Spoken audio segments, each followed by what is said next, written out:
Good morning, Dual Coast fans. Hope everybody's doing well this morning.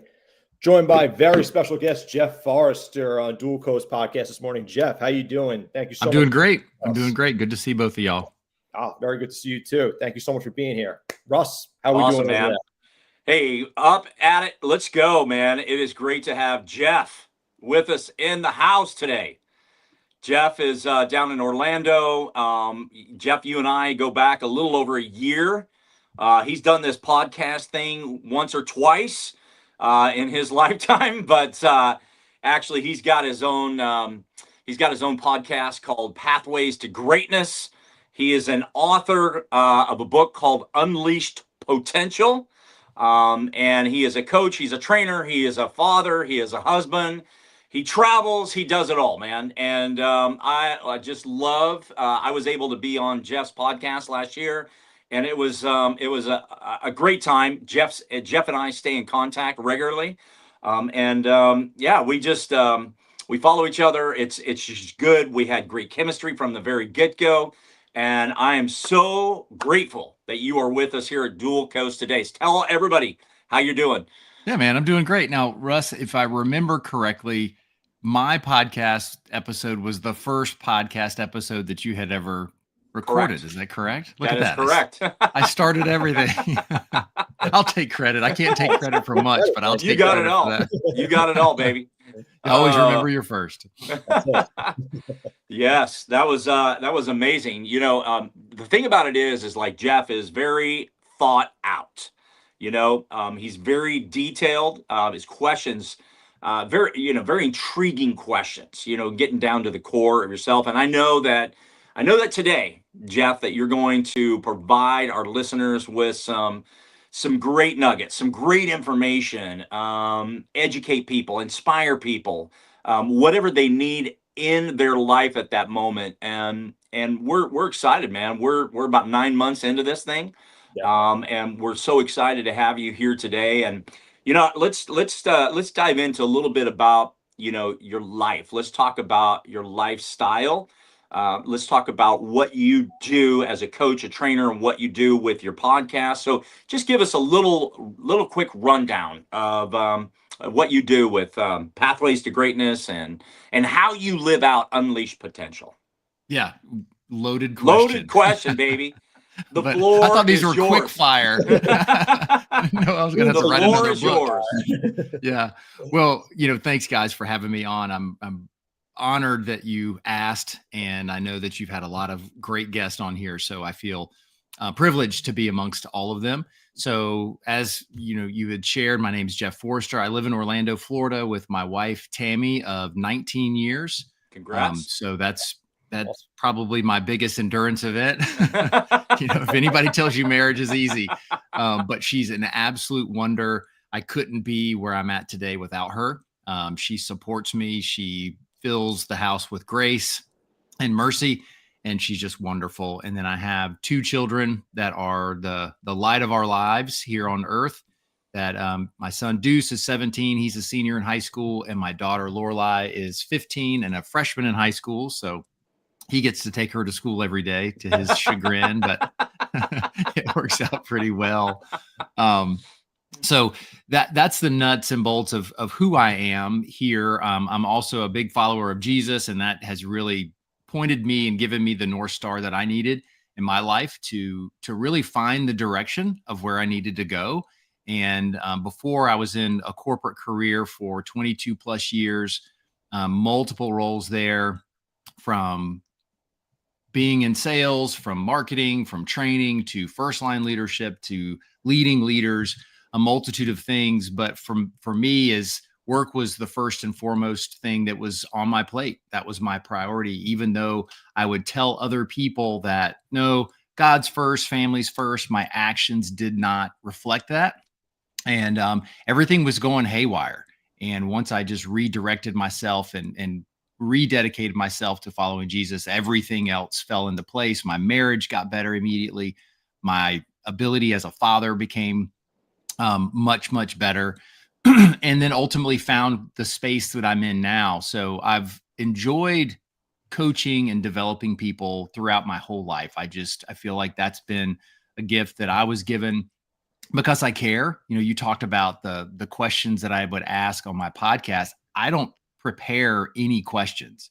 I just intently listen to whoever I'm speaking with, and then just whatever question comes to mind, I think through. Mm-hmm. And some of that also comes from 22 plus years of sales training. There's people that are good and gifted at asking questions, at making connections. And so the people who aren't think that, well, that's just not a gift. Well, that's a skill. It's a skill that we can all develop. Speaking to you guys here is a skill that you can develop. Eliminating ums, buts, stutters, all those things are skills that we can build upon. And so those things have helped me in my everyday life and not just in sales. So I would challenge everybody, and I'm sure if you're listening to this podcast, you're all about self-development, is don't just consume, actually start to put things into play. And so through all this, I ended up finding that I like to coach. I had things to share. So as Russ had shared, I wrote a book at the beginning of COVID. Didn't want to write it. I thought from an imposter syndrome perspective is, who am I? I'm just Jeff from Orlando. I'm not a billionaire. I'm not a millionaire. I'm not really a thousandaire. I'm not a former Navy SEAL. I'm not a former professional athlete. All these things that we see society tell us who we need to be to share our story. I'm just a dude from Orlando. And when I started working with a writing coach, he really planted the seed of, there's more Jeffs from Orlando than there are Navy SEALs, former professional athletes, billionaires, and who could relate more to the average person than an average person. And none of us are average. It's all, we're all unique in our own right. And so through that, I just started to think of, okay, how can I boil down a lot of the things that I've seen in people in their professional career, their personal career, in my professional career, and in my personal career. If I went astray on any of these points, that's why things weren't going well. And if I needed to align everything to unleash more of my potential, to get more out of what I have to offer, I need to make sure these 4 buckets are working in a more optimum space. And we all don't use everything we have. I think David Goggins has talked about it. You've seen multiple podcasts, books. What do they say? Anywhere from 10 to maybe 40% of our potential does anybody use? And I think the peak performers are probably maybe at 50 or 60%. So they're not even living up to what they can. And so those 4 areas for me, it's really comes down to communication. It's what do you say to yourself and what do you say? So it's internal and external communication. How are you communicating with other people? It's understanding that your strengths and weaknesses build upon yourself. So many times in society, we all want to focus on strengths because weaknesses are considered negative, but your weakness caps your potential. If you're not willing to push that, raise that floor, or push that weakness a little higher, you're never going to go any higher than that. The phrase of you're only as strong as your weakest link. Same thing with your potential. The third one is, who do you surround yourself with? So it's all about self-development. And so for me, is in this day and age, you have podcasts like Dual Coast, you have podcasts like mine, YouTube and Apple and Spotify is littered. I don't know the number, but there's got to be millions of self-development podcasts out there. There's books galore. And Dan, I don't know how old you are, but I'm 52. When I was growing up, you had to find it, or you had to spend $800 for a VHS cassette set of self-development things from Tony Robbins. So it wasn't as easy, but there were still books. I mean, there's been books. One, the Bible is the best self-development book that you can find. But then there was Think and Grow Rich. There was, all these different books that existed that we could have tapped into. But so many of us like to consume and not put things into play. So self-development, we have to own it. And then also within that self-development is, who do you surround yourself with? Mm-hmm. Gentlemen like the two of you, you're only going to get better by hanging out with us, because we want to be better. We know that we're not the best. We know that we're constantly learning every day. So hanging around people like that is way better than the ones that just want to, you know what, it's good enough. Life's fine. You know, I'm just going to kind of float through life, and there's people like that, and that's fine if you feel like that you're happy there.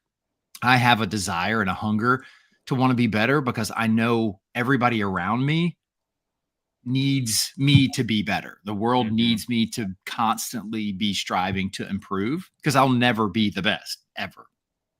And then the last one is just making a plan, setting a proper course, putting a plan on paper, putting a plan together to know what you want to do and where you want to go. So those were 4 things, 4 buckets that I would see in my life. And even today, if I find myself kind of squandering and flailing around in the river of life, I have to look at myself and go, okay, which bucket is failing? For a lot of times, it's the internal voice that I keep telling myself because I start to believe the voice that's lying to me. And then the other one is plan. Those are the 2 that if I feel like I'm failing, and then many times it's writing a plan down because I think I can wing it, I can go there. But then once I realize that I'm not hitting on all cylinders, and I go, wait a minute, I never wrote anything down. So I have a whiteboard, I have paper, I have apps. So I would encourage everybody to write everything down that they possibly can. So as I continue, I know I told you it was a loaded question. And then that led me to coaching. So through coaching, I thought I was going to coach guys like us, middle-aged guys, corporate people, corporate leadership, management. And then over time, I realized that just wasn't catching on like I had hoped. And I'm glad that it didn't. Now I work with guys like us, but my primary sweet spot are student athletes. So usually the high school to early college is where I've really spent most of my time. And ultimately it's the high school student athlete is the one that I find myself working with the most. And a lot of it's because I'm in it. I'm in it right up to here, actually probably up to here, because both of my children are student athletes, and I just see the struggle that they have. I also work with parents of student athletes because that is a task in and of itself. How do we balance pushing, challenging, but without overwhelming? And I have tipped that scale many times where I've overwhelmed my kids because I see their potential. I see what I wish somebody would have pushed me. And many times I go probably a little too far. I'm sure if you ask them, it's all the time I go too far. But when they look back, they'll see that I'd rather err on the side of going too far than not far enough and say, well, why didn't you push me a little harder? Why did you let me off the hook? Versus, man, you were really tough on me and I didn't understand it at the time, but I appreciate it. I had a great conversation with a friend yesterday, and that's what he said. He goes, I looked back and he's like, dude, my dad was tough on me.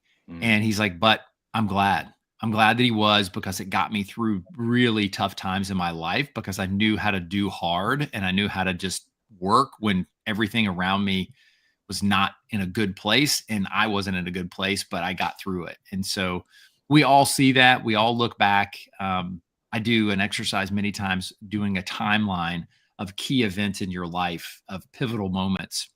And this is great for adults to do is find some of those timeline moments that you feel like impacted your life the most in a positive or a negative manner. And then that just gives you a roadmap of, okay, I need to work on this because I still haven't dealt with this if it's negative, or it was negative. How did I manage through it? How did I create a path to get me out of that? And then the positives, like, okay, how did that happen? They say success leaves clues. Problem is success makes us lazy and we don't look for the clues. I don't. I've had a lot of success in my life and then I just keep moving on. I'm like, yay, I won the Crystal Trophy. I'm on the stage. But how did I do that? What did I do? Who did I surround myself with? How did I plan? What were the key elements? Sometimes pure luck. It's just the way it fell. And I was the beneficiary of that at the moment. Sometimes it was work. I had to work to get to where I was at. And it's good to be honest with ourselves. Yeah. That's awesome. Sure. For sure. That's amazing. That was I don't think you gave enough answers though to my question. Oh, I was just taking a breath. I wasn't done. Oh man. Jeff, I want to touch a little bit real quick on the coaching. So you work very closely with student athletes and you help them build structure and resilience. What would you say is one of the number one disciplines or the habits that you see that separates those athletes from those who succeed and those who kind of fall short? I would say following a schedule. If the ones that really do well in pursuing their goals, one, it's clarity. So I know you asked one thing, but it's clarity. They understand where they want to go. And it's really tough for young people. We expect young people at 15, 14, 16, 17. What's your goal? What's your plan for your life? I had no plan for my life at 16. It was where were we going to meet on Fridays, or where were we going to meet the next day? And for me, I was a fat kid. It was, what am I going to eat next? But we put too much pressure. We really do. We put the school system don't get me started on the school system, but just there's too much pressure on kids to perform, so they don't feel like they can even, and as parents, we don't feel like they could go outside and move every day, go outside and ride their bike, go outside and play. It's no, you need to go train. You need to go do this. You've got homework to do, because the system has created this trap, and you're starting to see people break free from it. And that's where, clarity comes into play, is if you have someone that really knows what they want, or they think they know what they want, that's still direction. So you have to have direction. And so a lot of times I ask for a vision. What do you want in your life? And if you think about the two of you, when you sat down and created Dual Coast podcast, what's the vision for Dual Coast? I'm still wondering. Yeah, I'm just kidding. Yeah. Well, what do you want to accomplish with Dual Coast podcast? I think one of the biggest things is just spread awareness of certain things, certain topics that we discuss. Mental health awareness, physical health awareness, motivation, empowerment. I think those are some of the real topics that we try to focus on and really try to bring people on who preach those topics, and we try to get across that word of that. Yeah, exactly. So you have direction. You have, okay, I know now. I mean, and that wasn't formal. You can wing it, write it down on a piece of paper. And so if you have a young person that doesn't know, say, okay, well, envision your perfect life at 35. What does that look like? And make them get as detailed as possible. Write down, what do they want their house to look like? How many cars do they want to have? How many trips a year do they want to take? And then reverse engineer backwards. If you're an adult, do the same thing. If you're like, you know what? I don't know what I want. I'm in this dead end job. I don't understand. Well, you're focusing on the negative. But once my great grandmother always called them air castles. Create air castles and identify what does that look like, and then work towards it. And it's that old adage, if you shoot for the stars, shoot for the moon and you'll fall amongst the stars, or something to that effect. But anyways, if you aim high, it's better. And I picked up duck hunting recently, and they talked about nobody's ever missed a duck by leading them too much. We all fail because we don't lead them enough. And it's the same thing with our goals and our visions. We don't look far enough ahead. So therefore we can't accomplish what we want to accomplish. And I'm preaching to me, fellas. I am not preaching to the audience. This is something that we all suffer from. Even the highest achievers, they experience that. And when you look at certain cultures, they do, like the Japanese, they make 100-year plan. We make a 3 to 5 year plan. Tell me who's going to win and who has more patience. It's the person with the 100-year plan, because that means every single day they have to show up. But they also understand is that as long as we're making progress, we're making progress, and we expect too much too quick. So, you guys are having fast success with this podcast. Congratulations. It's awesome. My podcast is not, but I'm going to do it every day because I started it for the sole purpose to have conversations with people, to learn, to experience, to grow myself. And if I happen to pick up a huge following, great. So my purpose for my podcast, where I would love to have success, I also understand what it takes to build that. And I'm not willing to put that much effort into building it. So I can't be disappointed if I'm only getting 20 to 50 downloads for every episode. 50 would be great. And so, but that's the problem, is we set improper expectations. So Dan, you talked about when you have clarity, then you're able to set proper expectations, that then you can set a plan. And the ones that have success understand that there's work needs to be done, and they're willing to do that. The ones that don't have as much success make a lot of excuses. Yeah. And that's adults. And so my goal working with young people, and why I really enjoy it, is imagine if you can start to shape a young person and teach them some of these things to where they're not carrying all these bad habits into their adult life like we did.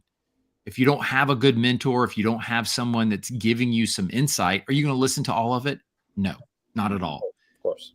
But if I can get them to think about 10% today, and then in 10 years they go, oh, you know what? Coach Jeff was telling me about this, that he said that we would, if I had a plan that would work better, let me just sit down and write a plan. And maybe they do one plan a year. And so that's the goal, is if we can build on that. And I tell them, I said, look, I'm trying to give you the cheat code. We've been through it, and I'm just trying to give you insight that if you just do a little bit of what we talk about, you will set yourself apart from everybody else in your age group. You will be able to accomplish more in college. You'll be able to get jobs faster. You'll be able to do more of what you want to do if you just start laying some of these little things on one another. And the biggest one is just stop making excuses. Yeah. If you don't want to do something, just say, you know what? I don't want to do it. Because I'll have people, friends, adult friends are like, oh, I just can't seem to lose weight because I just can't find the time. Can you not find the time, or you cannot make the time? Yeah. And it all comes down to it. And Russ, I know that's your message, is get outside and walk a mile. I mean, for the most out of shape person, the worst a mile probably would take is 30 minutes. That's it. Right. I mean, max. And if your life is so busy, you can't carve out 30 minutes, then you've got too much in your life. Yep. And you've got to reorganize and understand where it's at. And if you have an animal, take them out and walk them. You don't have to do the whole mile in one fell swoop. Chop it up, take them out, and take them out again. They will love you for taking them out. I did an event several years ago. This was back in COVID. It was in 2020. I did the Calendar Club. I don't know if you guys are familiar with the Calendar Club. So I did the Canadian version, so it was a little shorter. So Jesse Itzler started the Calendar Club in February, and he did a mile for every day of the month. Well, my buddy from Canada, he's like, let's do a kilometer every day. So I did, and it was a commitment. And you could chop it up however you wanted it. So the first day, we did it in April, so we did it on a longer month. So you do 1 kilometer, then the next day it's 2 kilometers, 3, 4, 5, up until the very end, to where it became a scheduling chore. Thankfully, it was during COVID and there wasn't a whole lot going on. So you could get out, and I'm in Florida, so you could actually go outside. But you would go outside and you had to plan your day. You had to plan everything out. And what was most amazing, and Russ, you'll appreciate this, by the end, after I'd gotten all the way through, then I realized on the first day of the next month, when I didn't have to, it was harder to not get up and go outside than it was to stay inside. Like, I felt awful staying inside, even though I was sore, my feet hurt. I knew I had a lot of time back in the day. And that's what happens, is you start to build on habits to where it's 1 kilometer one day, 2 the next day, and it just becomes part of who you are. And you don't complain anymore because you have a plan, you have a goal that you want to accomplish. And I'll tell you, that last day of that month, I decided to not break up that last day. So it was about a 20-mile, I remember 31 kilometers were, so I did like all 19 miles in one fell swoop. And I cried when I crossed that, because that was a big accomplishment to do something little by little every single day. Oh yeah. So Dan, that's what I see with young people, or the ones that are willing to do those little things every single day. They have clarity of what they want, and it's okay if you don't, but it still doesn't mean you shouldn't work towards something. You still have goals to graduate high school. You still have goals to be, if you're an athlete, to be the best athlete in the sport that you're playing in high school. Whether you want to continue on or not, that's irrelevant in the moment. You still have things that you want to show up. And that's what I try to convey is, whatever you do it to its fullest. Give everybody 100% of your effort, because yes, it's in school and you think, well, what do I need to do? I'm not a starter. I can't do this. I can't do that. But think about in work, and, who do we applaud the most? Yeah, it's the people that are successful, but it's the ones that may not have, like in sales, may not have the most beneficial territory. Like, that's a tough territory. That joker's up every day and out the door. Like, I appreciated when I was managing people, it was the one that I knew that I never had to worry about going to work. Whether they had great numbers or not. If they didn't have great numbers, there was usually a story behind it. But it was the ones that I always questioned, are they getting out there? And yeah, they had good numbers, so they felt like they didn't have to do anything. I'm like, well, I could have a vacant territory and it do decent. So really, what are you contributing? And so to me, they were lying to themselves and selling themselves short because they weren't showing up with effort every single day. Wow. That's awesome. Hey, Jeff, you work with kids all the time. You work with groups, individuals. As a coach, as a personal trainer myself in the past, it's always amazing to see someone overcome a challenge or develop a skill, or you see them mentally grow, right? And sometimes you can see that in a few lessons. You can see it, maybe in a few weeks. Sometimes it's a month or even longer, right? Go back in your memory bank, and it may be recent, maybe years ago, but what is one highlight that you have, whether it be your own kids or whether it be a kid or a group of kids, a team effort? What is one of the highlights that you can recall bringing such joy to the coaching and seeing their reflection on this and going, we did it? The first one, it's a great question. The first one comes to my mind was a young man who had just graduated high school, didn't know what he wanted to do, was kind of flailing around, didn't want to go back to school, wanted to do kind of whatever, didn't have a job. And his mom's like, we got to figure something out. This just isn't working. And what was great was he didn't like where he was at either. He just didn't know how to get out of his own way. And as most of us, we don't listen to our parents. Our parents are white noise. We just heard them tell us to clean our room every single day for the last 18 years. Now they're trying to give me life advice. Who are they? What have they gone through? And then the other challenge is some parents just aren't equipped to communicate and to coach people well. They have the experience. They just haven't been taught. Again, all of my corporate training has led to this. My certifications have led to this. It's a skill on how to approach people.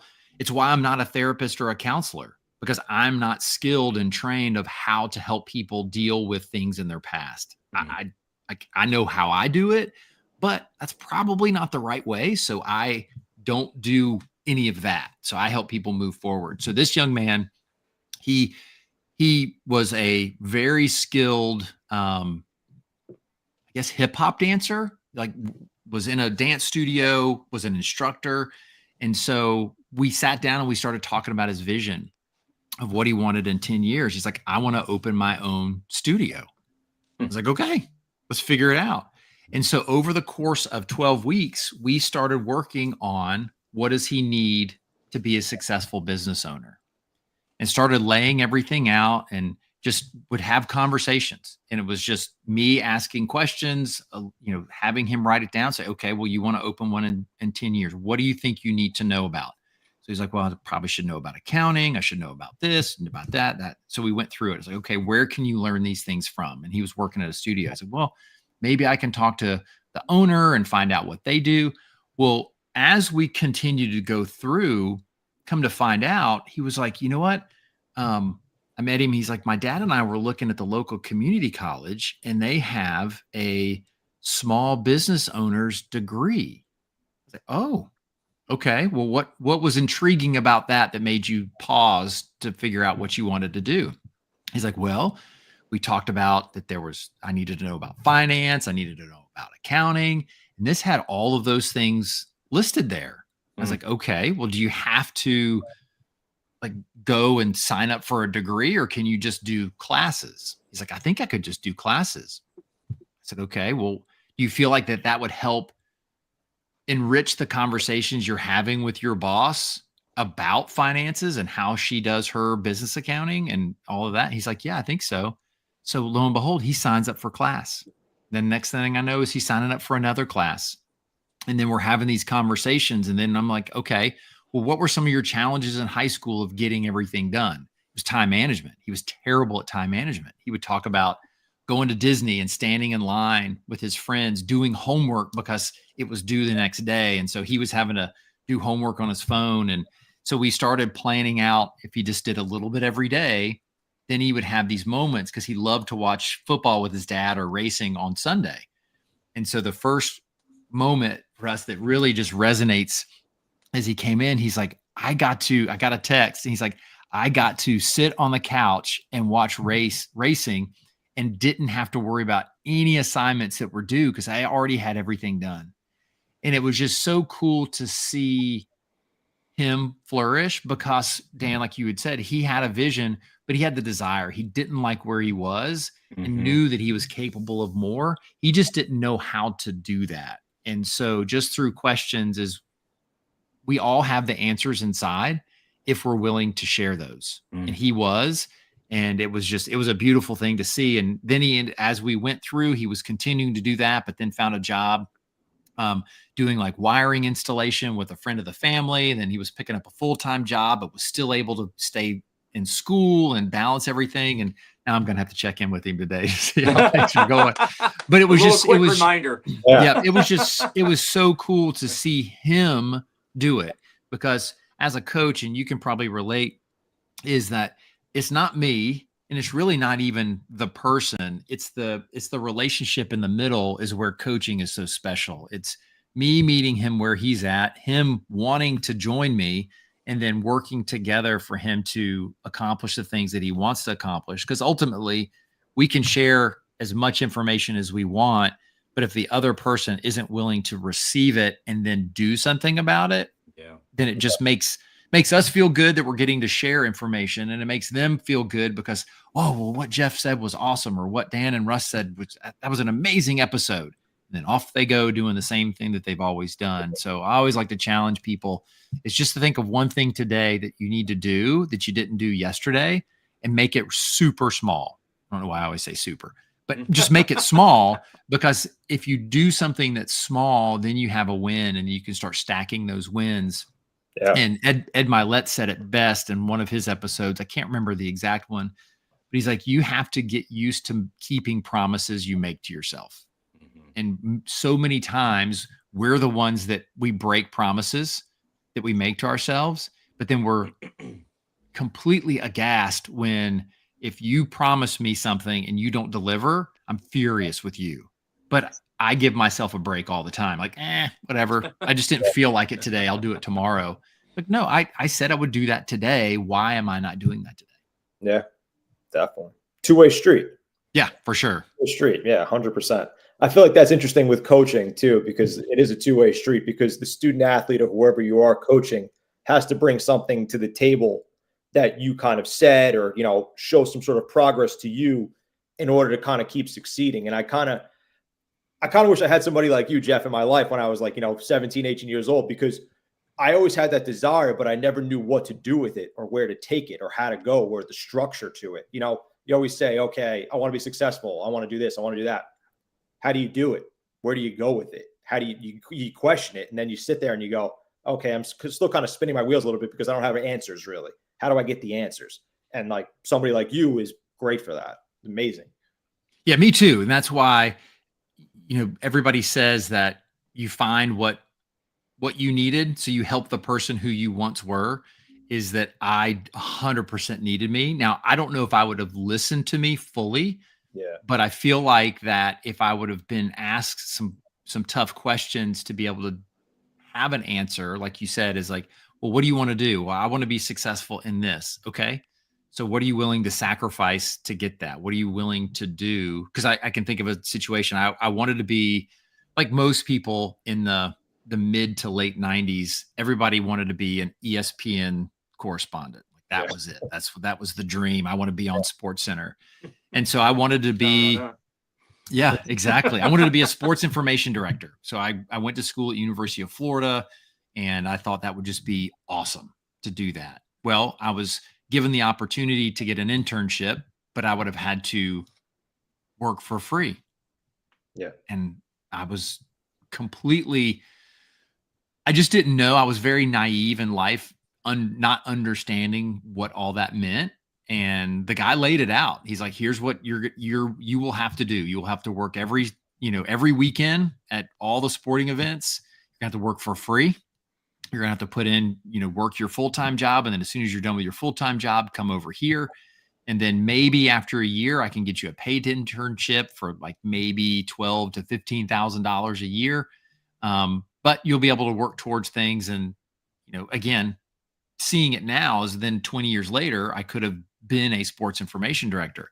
But at the time, I thought there's a local grocery store called Publix. I was like, I could go stock shelves at Publix and make twice as much as what this guy's telling me, because I was focused too much on the money and the salary versus the experience and the learning.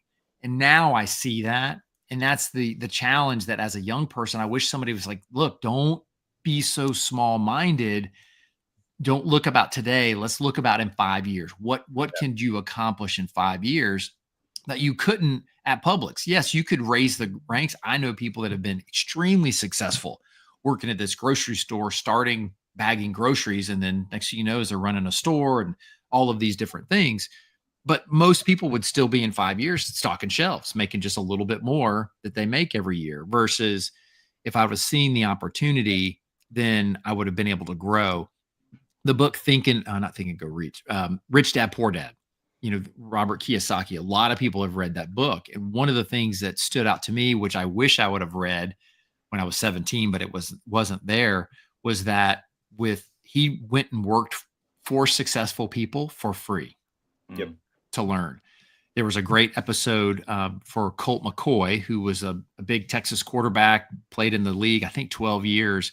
And in the off season, he found CEOs to go mentor and work for free in his off season. And through that, now has a highly successful commercial real estate business in Texas. Now, it helps to have the name, but just having the name doesn't mean you're going to be very successful in commercial real estate. It could be a disaster, because that's a very scary area to be in.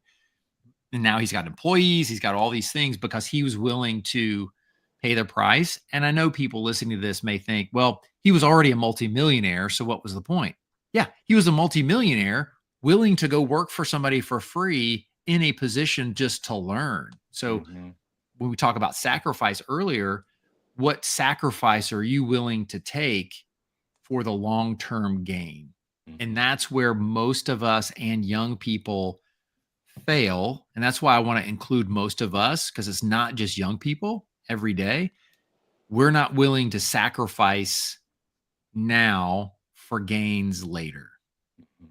We're not willing to sacrifice the lack of pleasure or comfort for long-term ability to be able to manage through hard things in life. It's Russ keeps telling me to get out and walk and move every day. Well, I'm going to have to miss a show, or I'm going to have to take a second shower. I'm going to have to something. You're making excuses of why you don't want to do something. And I'm just not willing to sacrifice that for this. And so many times, unfortunately, we're not willing to sacrifice something that's detrimental to us, but brings us pleasure for something that will in the long term be better for us. Skipping the donut. I'm sorry. It's a wonderful thing. I love donuts, but in the long term, really, is it bad if you skip it for you? No, there's no vitamins in it. There's nothing in it worthwhile. But so many people would be willing to skip the banana, skip the bowl of fruit for the donut because the donut just tastes better. It pleases the physical side of us versus if you retrain the brain and instead of going, oh, I hate eating strawberries. Well, if you say that all the time, you're going to hate eating strawberries.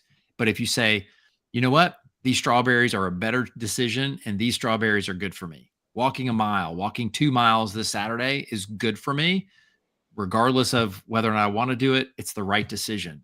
Because nobody's ever said, I wish I wouldn't have taken that walk today. Never heard anybody say that. Or I wish I didn't go to the gym today. Like, oh man, I'm sorry I went up there for 45 minutes and sweat. It's like, you know what?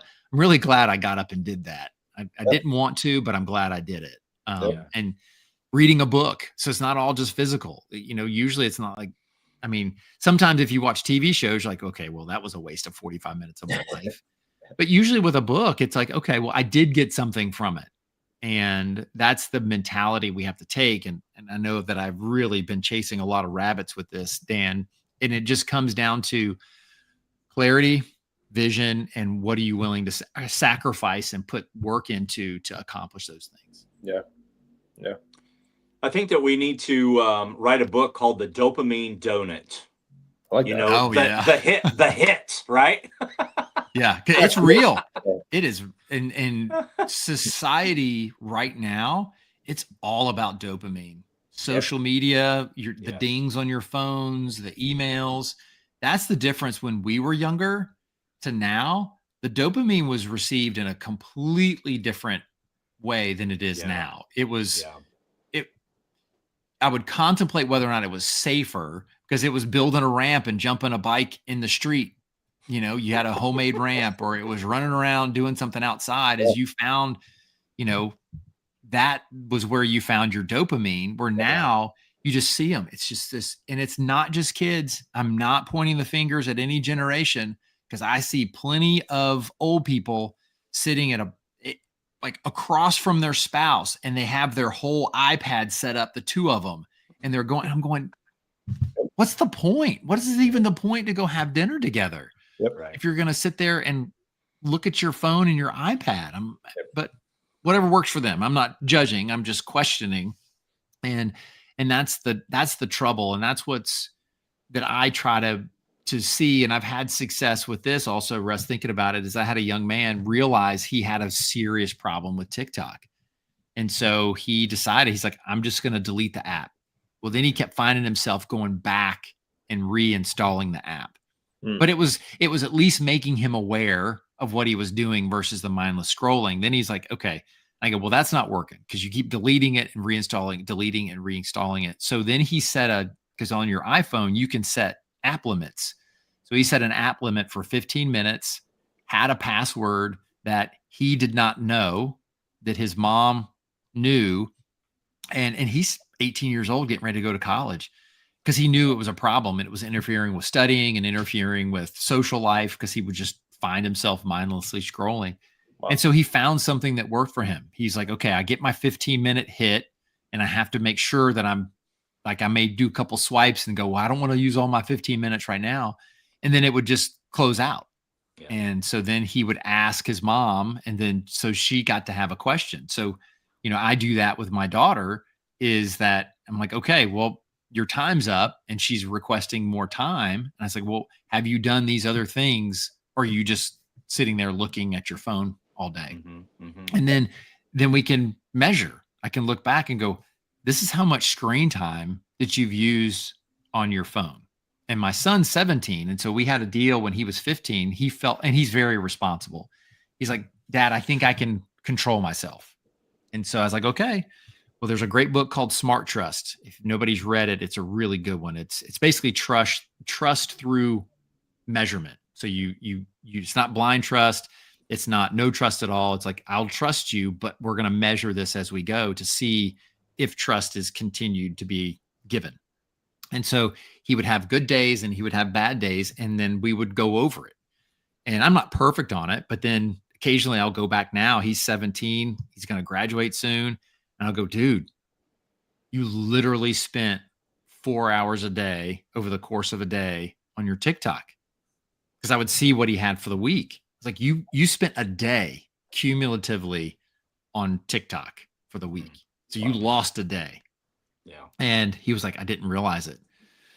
And then I looked at mine. I looked at my Instagram time was getting up to be 2 hours plus a day of just going on there scrolling. But I would use the excuse, well, I need it for my business. I need to connect with people. Get like 2 messages. So it's like, doesn't happen. But I made that commitment, is that when my time runs up, then I'm done. And then I'll look at it and I may swipe up, but I only give myself 15-minute increments. And I just check for a message, maybe a couple swipes, and then I'm done.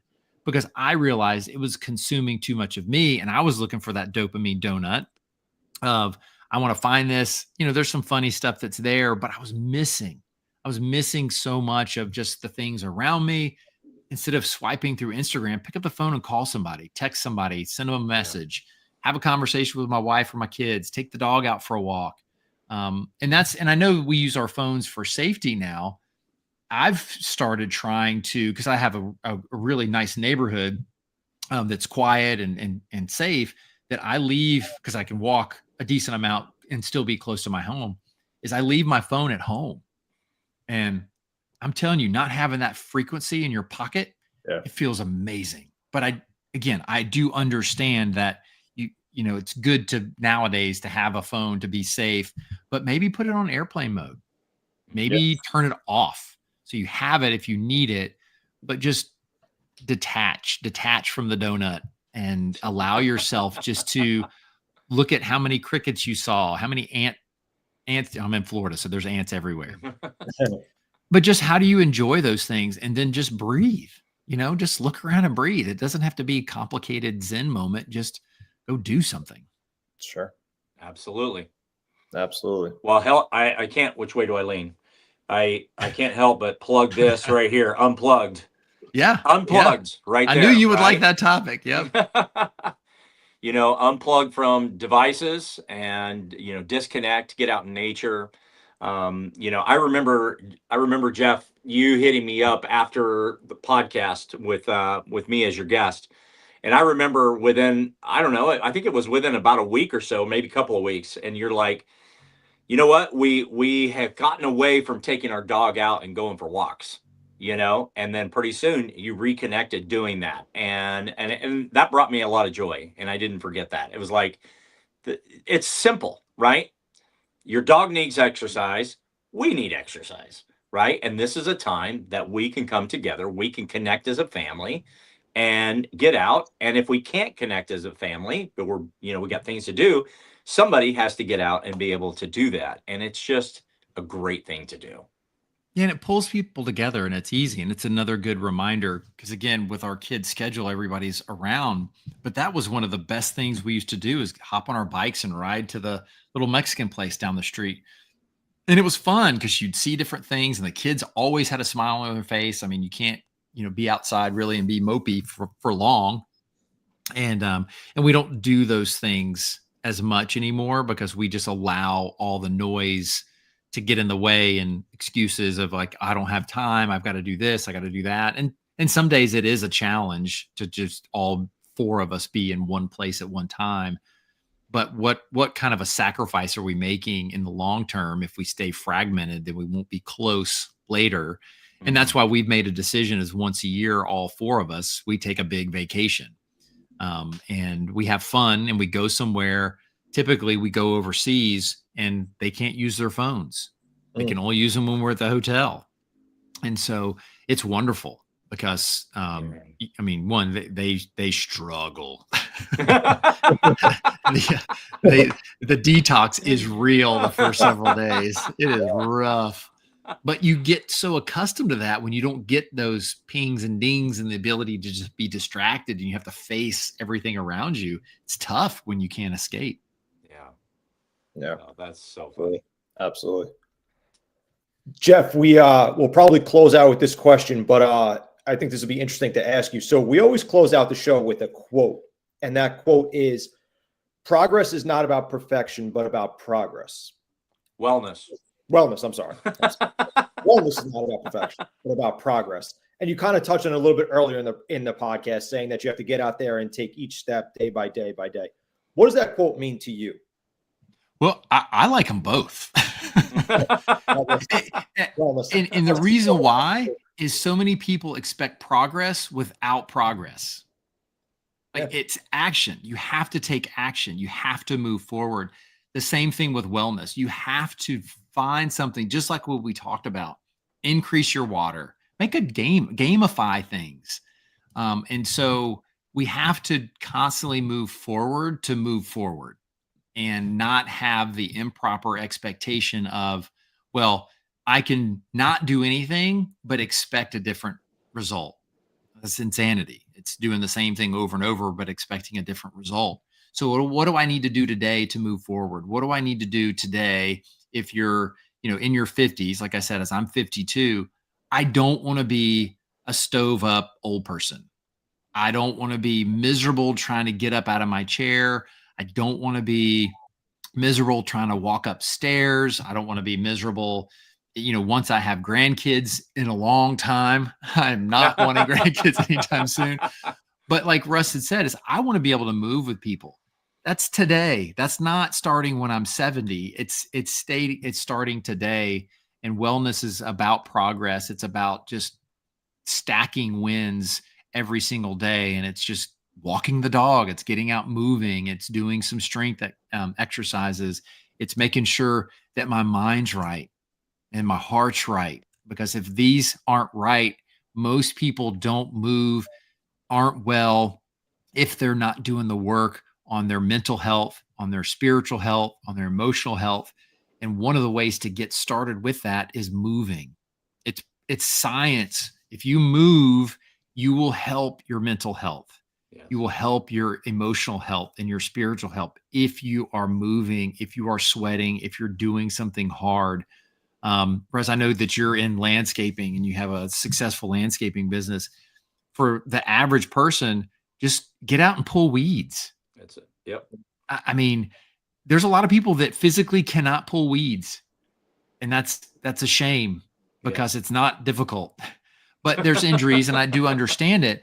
But also, you're outside, you're able to just think, and it's a non-thinking activity that you can just go do. And so there's so many things that I could talk for another hour about that quote, Dan, and it's such a good one. And it just comes down to just making small actions every single day to be the best person you want to be, mentally, physically, spiritually, emotionally, or it's just critical. And it's stacking the small wins every day. Yeah. Awesome. That's awesome. My just a real quick comment about pulling weeds. My mom is 87. She's got 3.5 acres. She works on that 3.5 acres pretty much 7 days a week. She rarely takes a day off. She's out there watering, she's out there raking, moving her body, using the clippers. There is, science, as you said, especially for the elderly, to do gardening, because you don't have to do a lot of thinking, but you're moving your body in different ways. You're using your hands, you're using your arms, you're raking, you're bending over. But, a lot of people just can't do that, and that's kind of a shame. And not everybody has property in which they could do that. So you got to find different means, right? You volunteer. There's plenty of people, that there's elderly people that would love to have a clean flower bed, but they just physically aren't capable of doing it. And think about your mom at 87. She'd probably work a 30-year-old into the dirt. Absolutely. If she's like, come work with me one day, she would work them into the dirt. Absolutely. And it's a She shame can on the outlast 30 person. anybody. Exactly. And Yeah. it's because she's been consistent over the course of her life. And Yeah. she does. My mom's the same way. She's 70. She'll be 70. Oh, goodness. I got to do math real quick. 75, 77, 77. And she's the same way. And she will run circles around most people. Yeah. Yep. You got to move every day. Gotta 365. move. Start today. Oh, man. Hey, Jeff, where can people find you? Yeah, Jeff, where can people find you? Yeah, the easiest place to find me is on Instagram, and it's Jeff, the number 4 Esther. So my name is Jeff Forrester. So it's Jeff Forrester. And then I also have a website. It's conqueritconsulting.com. But again, Instagram is the easiest place to find me. I've got all the links in my link tree. You can see where the latest episode is for the podcast. I'm on Apple Podcasts, Pathways to Greatness. And then I started a YouTube channel as well where you can watch the episodes there. And that's Pathways to Greatness as well. Awesome. And pick up his book, Unleash Potential. Yes. And available on support Amazon. this guy. Support this guy. Absolutely. It's been great, Jeff. So much appreciated for you. So appreciated for you to come on today onto Dual Coast. Yes. Yeah, man. Yes. Thank you, Dan. Thank you, Russ. I really do appreciate it. And I feel like I filibustered a little bit, but I guess I had a lot to say today. Amazing. It was fantastic. Thanks for being here, Jeff. Really appreciate it. Everybody, check us out at Dual Coast Podcast on all social media platforms. Check us out on Amazon Music, Apple Podcasts, Spotify. Jeff, thank you so much for being with us this morning. We really appreciate it. Appreciate it, buddy. My pleasure. Good to see you. You guys take care. Likewise. Mm-hmm.